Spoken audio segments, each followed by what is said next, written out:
विधान परिषदेचे सभापती रामराजे निंबाळकर यांची मुदत 7 जुलैला संपते। त्यामुळे नव्या सभापतीच्या निवडीकरता 8 जुलैला विधान परिषदेचं विशेष अधिवेशन घेण्याचा निर्णय राज्य मंत्रिमंडळाने घेतलाय।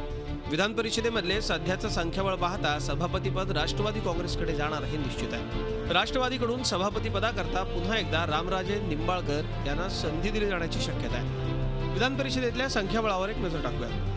राष्ट्रवादी काँग्रेस 26, काँग्रेस 18, भाजप 16, शिवसेना 8, अपक्ष आणि इतर 10। राष्ट्रवादीकडे विधान परिषदेत सगळ्यात जास्त संख्या आहे। त्या जोरावर सभापतीपद राष्ट्रवादी काँग्रेस पटकावणार हे निश्चित आहे। दुसरीकडे उपसभापती वसंत डावखरे यांचा निवडणुकीत पराभव झालाय। उपसभापती पदही रिक्त आहे। या पदाकरता विशेष चुरस असणार आहे। सध्या सभापती आणि उपसभापती ही दोन्ही पदं राष्ट्रवादी काँग्रेसकडे होती। उपसभापती पदाच्या निवडणुकीतही राष्ट्रवादी काँग्रेसची भूमिका महत्त्वाची ठरणार आहे। उपसभापती पदासाठी राष्ट्रवादी काँग्रेसनं आपल्याला पाठिंबा द्यावा अशी काँग्रेसची भूमिका आहे। त्याच संदर्भात दोन्ही पक्षांची बैठकही पार पडली। उपसभापतीपद देण्याचं लेखी आश्वासन राष्ट्रवादीनं दिल्याचा दावा काँग्रेसनं केलाय। राष्ट्रवादीनं मात्र अद्याप भूमिका स्पष्ट केलेली नाही।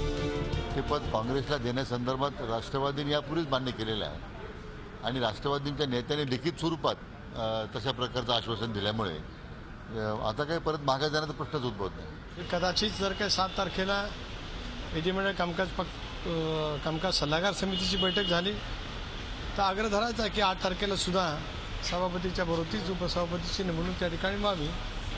त्याच्यातल्या ज्या काही तांत्रिक बाबी असतील त्या तांत्रिक बाबी तपासून त्या संदर्भातला जो निर्णय व्हायचा असेल तो होईल।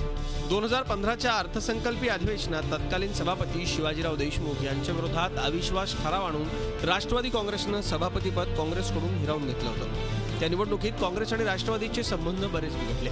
नुकत्याच पार पडलेल्या विधान परिषदेच्या निवडणुकीत आपला एकच उमेदवार उभा करून काँग्रेसनं राष्ट्रवादीला मदत केली आहे। त्यामुळे आता उपसभापतीपद देऊन राष्ट्रवादी काँग्रेस या सगळ्याची भरपाई करणार का हा खरा प्रश्न आहे। दुसरीकडे सरकार स्थापनेपासून अनेक बाबतीत भाजपला मदत करणारा राष्ट्रवादी काँग्रेस उपसभापती पदासाठी पुन्हा भाजपला मदत करेल अशी शंका काँग्रेसला वाटते। भाजपही राष्ट्रवादीची साथ मिळवण्याचा प्रयत्न करण्याची शक्यता आहे। प्रत्येक पक्ष राजकारण हे स्वार्थासाठीच करत असतो। अगदी पक्षाची वैचारिक बांधिलकी ध्येयधोरणं बाजूला सरत सर्रास कुठलाही पक्ष कुठल्याही पक्षाची केव्हाही मदत घेताना आपल्याला पाहायला मिळतो। महाराष्ट्रात अशी असंख्य उदाहरणं सापडतील। अलीकडचं उदाहरण घ्यायचं म्हटलं तर विधानसभा निवडणुकीनंतर राष्ट्रवादी काँग्रेसने भाजपला बाहेरून दिलेल्या पाठिंब्याचा घेता येईल। आता उपसभापती पदाच्या निवडणुकीत याचा पुन्हा प्रत्यय आला तर आश्चर्य वाटायला नको। व्हिडिओ जर्नलिस्ट प्रशांत कोचरेकरसह दीपक भातुसे, झी मीडिया, मुंबई।